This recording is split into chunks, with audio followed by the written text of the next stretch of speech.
जगन्नाथ मु हूँ कादम्बिनी मोर नुआ YouTube channel Bhilai Odia blog को जदि भल लगे लाइक करेंगे शेयर करेंगे सब्सक्राइब करेंगे और बहुत सारा भल पाइबा देवे। आसतु देखा मो ठाकुर को केमिति सजाई।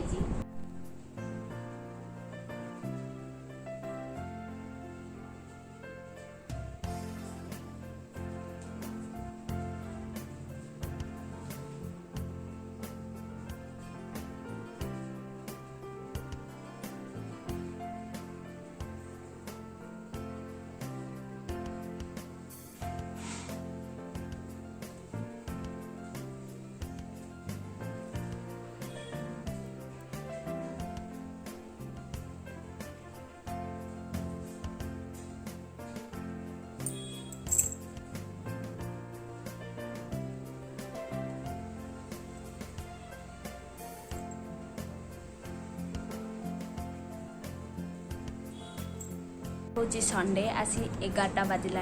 आज आम कौन लंच प्रिपेयर करवा चलतु देखा।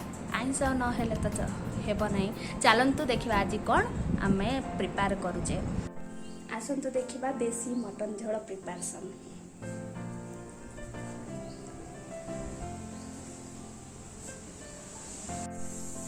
कटा है रखाई किसी आलू को आम भाजी नवा। मटन रे सब बेले सोरिष तेल रोषे करेंगे बहुत टेस्ट लगी था। आम किसी कटाई रखि आलू को पकई नवा।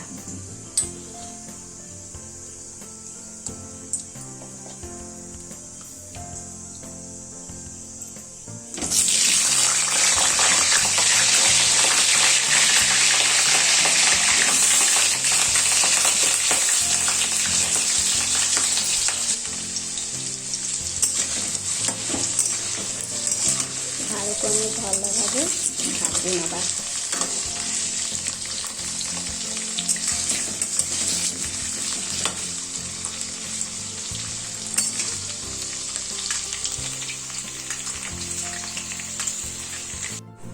किसी गोटा मसला तेल रे पका हवा।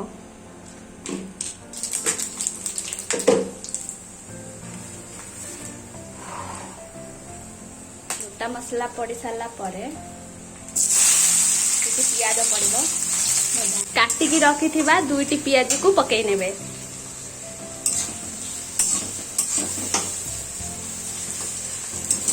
पियाज को किसी समय भाजी नेबे जमती कि गोल्डन ब्राउन हवा जाए। पियाज टी गोल्डन ब्राउन हे आसिलानी। एबे बटा ही रखा अदा रसुण पेस्ट को पकई नेबे। पकईकी किसी समय भाजी नेबे।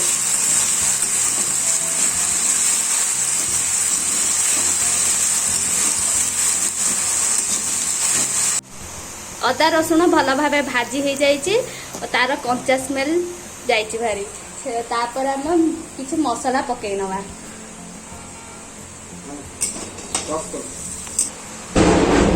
हलदी गुंड 1 टेबुल स्पून पकई नवा।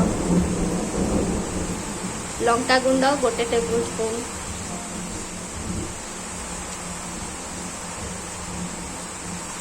धनिया पाउडर 1 टेबुल स्पून। जीरा पाउडर 1 टेबुल स्पून। पकई सारा परे ताको भल भावे कषि नेबे। एवरेस्ट रो मीट मसला किसी पकई नेबे। पकई नहीं भल भाव कषि नेबे।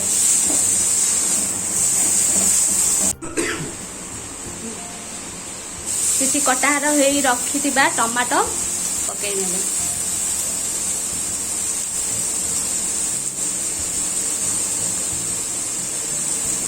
ताकू भल भाव कषि नेबे। देखंतु भिलाई रे केते वर्षा होची। ए वर्षा पागरे मटन खाइबा किछि नियारा।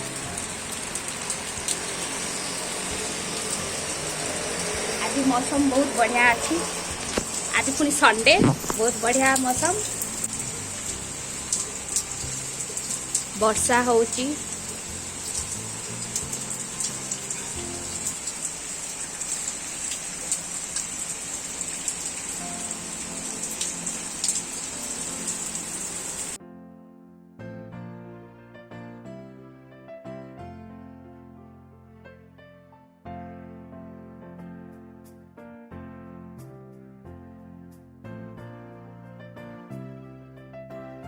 देखंतु आमर एठी वर्षा पवन रे केमती लाइन तार छिंडी पड़िला।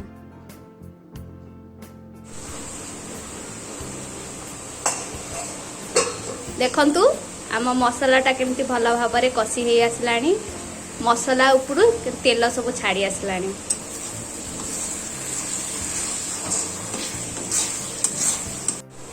भजा है रखाई किसी आलू को से पकई नहीं भल भाव में कषिबे।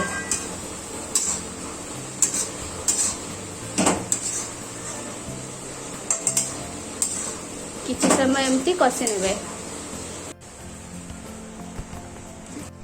मटन भल भाव कषि हो आसलानी।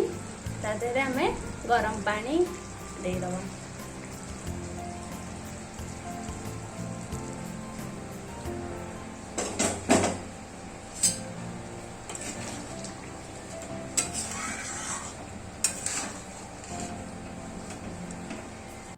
वर्तमान मटन झोल प्रस्तुत हो जाइए। बे करदबा गैस को ऑफ। तादेहरे किछि गरम मसला पकई नेबे। गोटे टेबुल स्पून पकई नेबे। कटा ही रखि धनिया पत्र को पकई नेबे। तापरे घोड़े नेबे। एबे हमर प्रस्तुत हो जाइए मटन झोल। मटन झोल केमती लगुची?